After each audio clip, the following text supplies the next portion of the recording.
You've probably heard of Think and Grow Rich, right? It's an absolute legend built on this one really captivating idea that your thoughts can literally shape your reality. But, and this is a big but, there's a catch.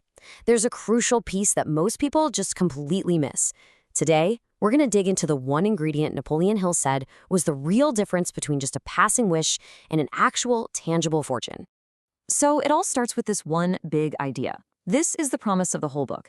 And Hill isn't just saying, think positive. No, he's making a much bolder claim that the invisible energy of your mind can be systematically turned into its physical equivalent, whether that's money, success, you name it.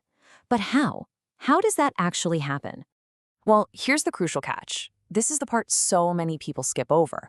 A thought by itself, Hill says, is basically powerless. It's just a vague hope floating around.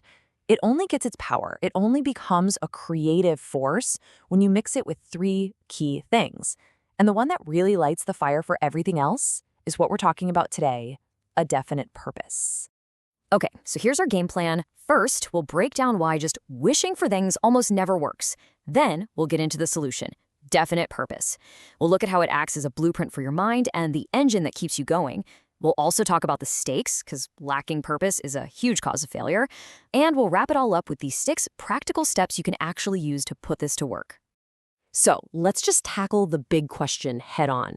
If thoughts are things, why doesn't just thinking about being rich make you rich? Why do so many of our hopes and wishes just fizzle out? Right, and it's so important to remember, this isn't just some feel-good philosophy he made up.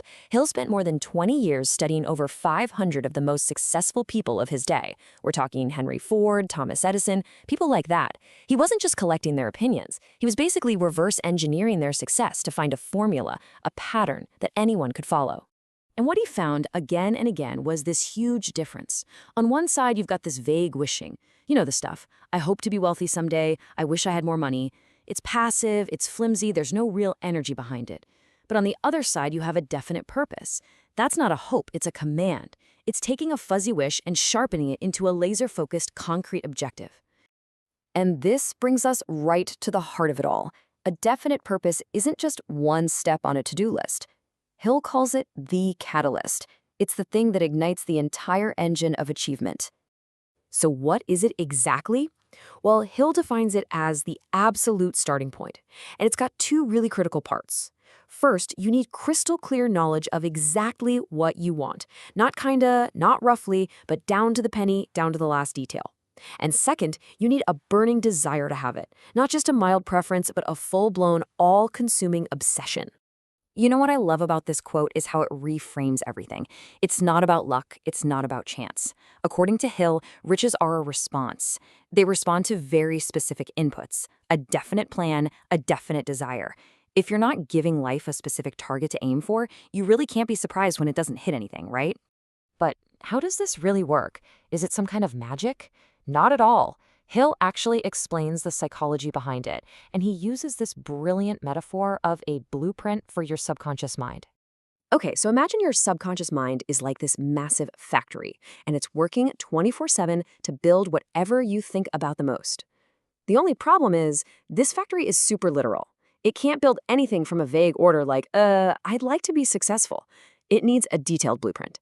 And your definite purpose, a specific goal, a deadline, a plan, that is the blueprint.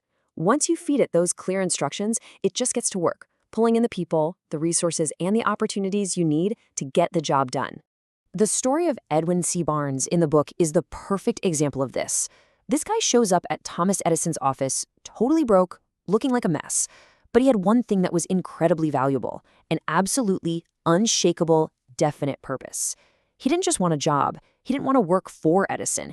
He was determined to work with him as a business partner. And that specific, unwavering goal was so powerful that Edison couldn't ignore it. And it's what ultimately made Barnes a fortune. Okay, so you have a clear goal. You've got your blueprint. But what happens when you hit a roadblock? Which you know you will. What happens when that initial excitement starts to fade? This is where your definite purpose shows its other superpower. It becomes the engine of your persistence. And here's the link, right here. Hill basically argues that you can't have persistence without clarity. It's that simple. How can you stay motivated for a goal if you're kind of fuzzy on what it even is? Real gritty resilience is born from knowing without a single doubt exactly what you are fighting for. Look, any journey worth taking is going to be full of what Hill calls temporary defeats. And without a powerful reason, a definite purpose to get back on your feet, most people will just stay down. It's that burning desire for a very specific outcome that gives you the emotional fuel to push through the tough times and just keep going. Now let's flip the coin. We've seen why a definite purpose is so critical for success, but Hill also makes this chillingly strong case for why the absence of one is pretty much the biggest ingredient in failure. In his 2 decades of research, after analyzing thousands and thousands of people, Hill uncovered a statistic that is just, well, it's staggering. 98%. I mean, let that sink in for a second. 98 out of every 100 people he studied who were considered failures had one thing in common. They had no definite major purpose. He saw it as the #1 cause. It's like being the captain of a ship with no map and no destination. You're just drifting, totally at the mercy of the waves. And this slide just perfectly illustrates the downward spiral. Without that definite purpose, you don't have an anchor for your decisions. That leads to indecision, which really quickly hardens into doubt.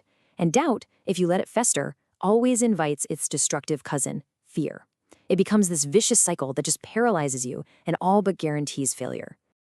So we've covered the why, we get it. Now let's get to the how. The great thing is Hill didn't just point out the problem, he gave a very precise 6-step formula for creating a definite purpose and basically installing it directly into your subconscious mind. All right, these are the famous 6 steps. First, fix on an exact amount of money. Not a lot of money, an exact number. Second, decide exactly what you're going to give in return for it. There's no such thing as something for nothing. Third, set a definite date, a deadline. Fourth, create a plan and start immediately, whether you feel ready or not. 5, write it all down in one clear, simple statement. And finally, number 6, this is arguably the most important one.